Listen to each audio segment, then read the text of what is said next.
और ये मैं क्यों कह रहा हूं कि ये हाइड्रोजन आप तैयार कर सकते हैं, किसान तैयार कर सकते हैं, बिहार के किसान तैयार कर सकते हैं।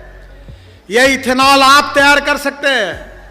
16 लाख करोड़ का इंपोर्ट हो रहा, आयात हो रहा है पेट्रोल डीजल की। अगर ये पैसा अगर किसानों के घर में जाएगा, इनके बेटों को रोजगार मिलेगा, तो हमारा किसान केवल अन्नदाता नहीं, ऊर्जादाता बनेगा। और जिसको चाहिए टेक्नोलॉजी मेरे पास आ जाओ, सब सक्सेसफुल है।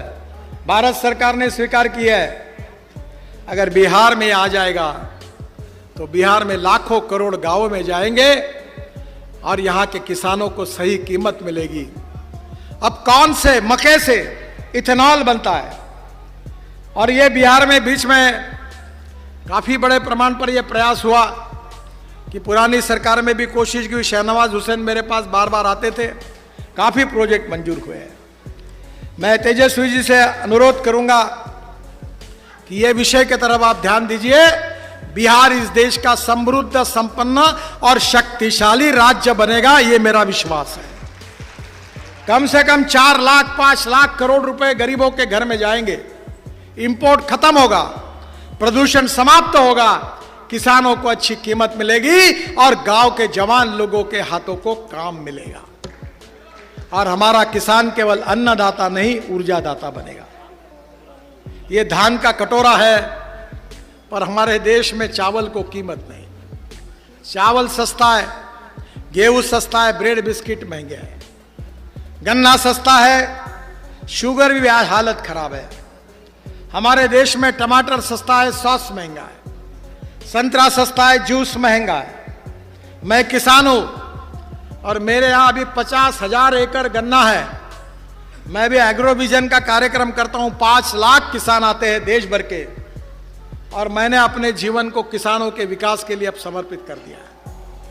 इस देश में 65% आबादी गांवों में रहती है। गांवों में रहने के लिए अच्छे रोड बनने चाहिए, गांव में अच्छी स्कूल मिलनी चाहिए, गांव में अच्छे अस्पताल खुलने चाहिए, गांव के जवान लड़कों के हाथों को काम मिलना चाहिए, और जो गांव के लड़के मुंबई, दिल्ली, कलकत्ता, चेन्नई, पटना गए, वो फिर से वापस गांव की ओर लौटने चाहिए। यही हमारा सपना है। ये कठिन है पर असंभव नहीं है। मैं मुंबई का रहने वाला हूं। मैं 18 साल महाराष्ट्र के राजनीति में था। आप कभी मुंबई गए हो? वो समुंदर में जो ब्रिज देखा ना आपने, जो समुंदर में बना है, बहुत जहां फोटो लगता है, वो मैंने ही बनाया। वर्ली बांद्रा सीलिंग 55 फ्लाईओवर बनाए, और वही मैंने मुंबई पुणे एक्सप्रेस हाईवे देश का पहला बनाया था।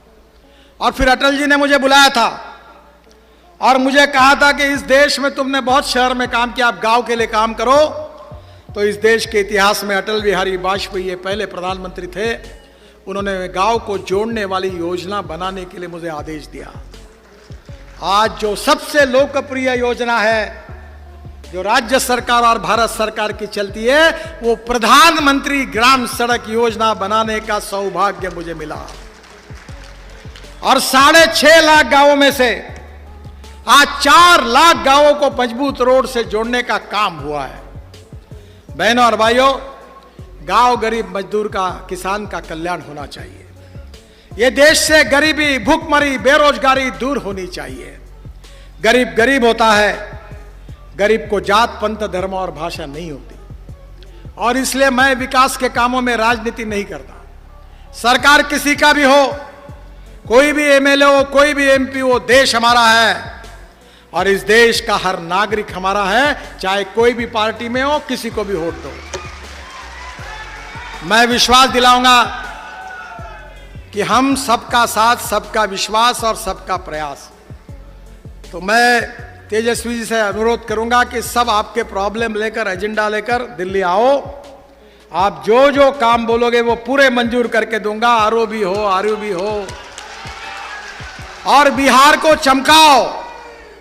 बिहार को हिंदुस्तान के प्रगतिशील, समृद्ध, संपन्न राज्य में पहले 5 राज्यों में लेकर जाओ। इसके लिए पूरी ताकत के साथ मैं तो मदद करूंगा ही, पर मोदी जी के नेतृत्व में हमारी सरकार आपकी पूरी मदद करने की कोशिश करेगी। इसी विश्वास के साथ फिर से एक बार छेदी पासवान जी को रामदयाल जी को, सबको बहुत बहुत बधाई देते हुए यहाँ की जनता को, उत्तर प्रदेश की जनता, झारखंड की जनता, छत्तीसगढ़ की जनता और उसके साथ साथ बिहार की जनता जो मेरे सामने बैठी है, उनको इस ब्रिज के लिए बहुत बहुत बधाई, आपका अभिनंदन, धन्यवाद और नमस्कार। और उन्होंने आपकी समस्याओं का किला इस प्रकार से लड़ा कि मैं अधिकारियों को मैंने कहा कि भाई का सब बातें छोड़ दो, ये छेदीराम जी इतने बार मेरे पास आए हैं, अब इसको मंजूर करो और इसका तुरंत लेटर दे दो और इस विषय को समाप्त करो।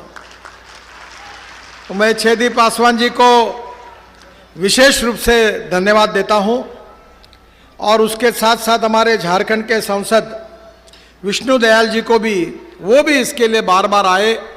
ये दोनों के जीवन में इस ब्रिज का सपना आज पूरा होते हुए दिख रहा है, इस बात की मुझे खुशी है। मैं दोनों को भी बहुत बहुत बधाई देता हूं, उनका अभिनंदन करता हूं। और विष्णु दयाल जी ने जैसे कहा है कि इसका उद्घाटन करते समय वो झारखंड में कार्यक्रम करे, तो जरूर मैं उसके उद्घाटन के लिए झारखंड में आऊंगा, ये भी विश्वास विशेष रूप से देता हूं।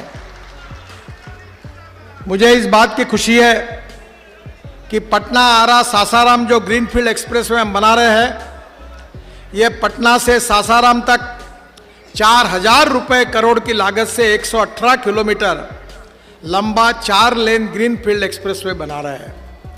ग्रीनफील्ड का मतलब ये है कि ये पूरा रोड अभी नया बनाएंगे और इससे निश्चित रूप से इस हाईवे से पटना से सासाराम तक 4000 करोड़ का जो हाईवे बनेगा, इससे विकास में एक नई दिशा मिलेगी। इस एक्सप्रेसवे का काम मार्च 2023 तक शुरू हो जाएगा, ये विश्वास भी मैं आपको सबको देता हूँ। यह कॉरिडोर पटना के गोनवा, पटरी, रामतरी, आरा जिले के कायमनगर, बामपाली, असनी, भोजपुर जिले की गढ़नी, उद्वंत नगर, तराड़ी और रोहतास जिले के गंगोली, अखोड़ी गोला, सूरा से होकर सासाराम तक बनेगा। यह कॉरिडोर जो बात की गई है, ये पूर्वांचल एक्सप्रेसवे के रास्ते वाराणसी, प्रयागराज तथा लखनऊ और दिल्ली एवं कलकत्ता के लिए भी एक नई कनेक्टिविटी आप सबको या विशेष रूप से सासाराम जिले के लोगों को मिलेगी, इस बात की मुझे बहुत खुशी है। हम वाराणसी से कलकत्ता एक ग्रीनफील्ड हाईवे बना रहे हैं जिसकी लागत 40,000 करोड़ रुपए है। ये भी ग्रीनफील्ड है, जो 620 किलोमीटर 6 लेन का एक्सिस कंट्रोल एक्सप्रेसवे बना रहे हैं, जो वाराणसी से कोलकाता की सफ़र 12 घंटे लगती है, वो 5 घंटे में हो जाएगी, ये विश्वास मैं आप सबको देता हूँ। इसमें बिहार में 10,000 करोड़ की लागत से 163 किलोमीटर का कॉरिडोर बनेगा और यह कॉरिडोर उत्तर प्रदेश के चंदौली से शुरू होकर मुगल सराय, बिहार के भभुआ, कैमूर, रोहतास, सासाराम, औरंगाबाद, गया और झारखंड के चतरा, हजारीबाग, रामगढ़, बोकारो तथा पश्चिम बंगाल के पुरुलिया, बांकुरा, पश्चिमी मेदिनीपुर, हुगली होकर हावड़ा जाएगा और इस ग्रीन फील्ड्स पर बनाकर खड़गपुर को भी जोड़ा जाएगा और इसका भी काम सितंबर 2023 तक शुरू हो जाएगा। फिर जो चौथा जो है वो इम्पोर्टेंट है, वाराणसी औरंगाबाद चोरदहा इकोनॉमिक कॉरिडोर। ये 5,000 करोड़ की लागत से 262 किलोमीटर 6 लेन लंबा वाराणसी औरंगाबाद चोरदहा इकोनॉमिक कॉरिडोर बनाया जा रहा है। इस कॉरिडोर की लंबाई उत्तर प्रदेश में 57 किलोमीटर तथा बिहार में 135 किलोमीटर है। 192 किलोमीटर में काम चल रहा है, जो दिसंबर 2023 में पूरा हो जाएगा और 70 किलोमीटर का काम अवार्ड कर दिया जाएगा और अगले साल इसका उद्घाटन भी करेंगे।